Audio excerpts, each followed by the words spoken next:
The other week, 2 weeks ago, during our Bible church study, one of the scriptures that came into my remembrance when one of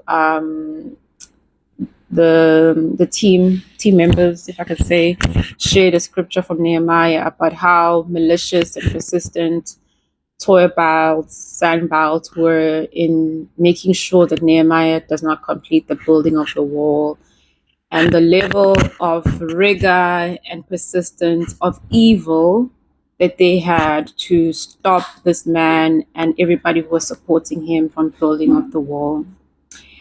And it just made me realize, guys, the enemy is persistent. Okay? He may retreat for a while, but he will come back.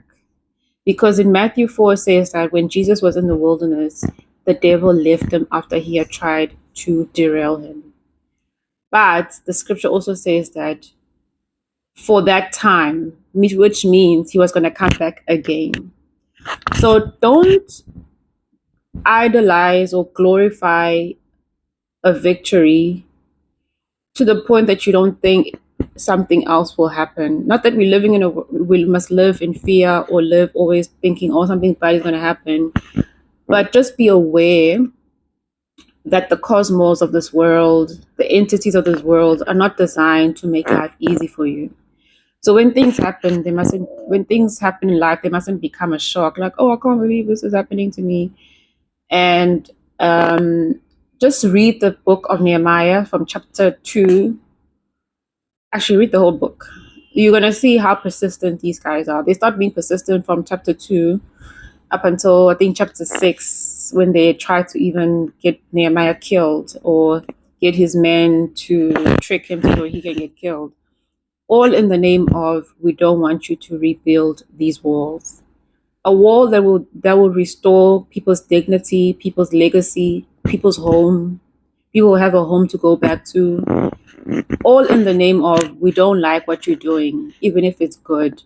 And there are people who do not like good things for others. That is just the world that we live in.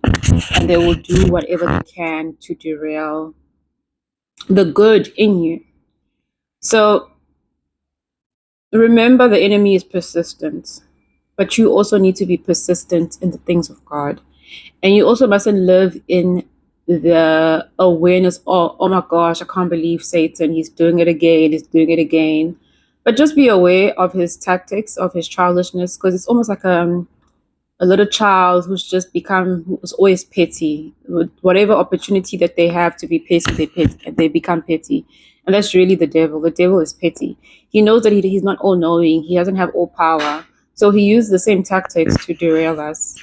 And it's high time, as people of God, as believers, to not become shocked when things of the devil happen in the world, but become aware and rise up in prayer and persistence in prayer and fasting where God has led you to, and not forsaking the gathering of the church and community.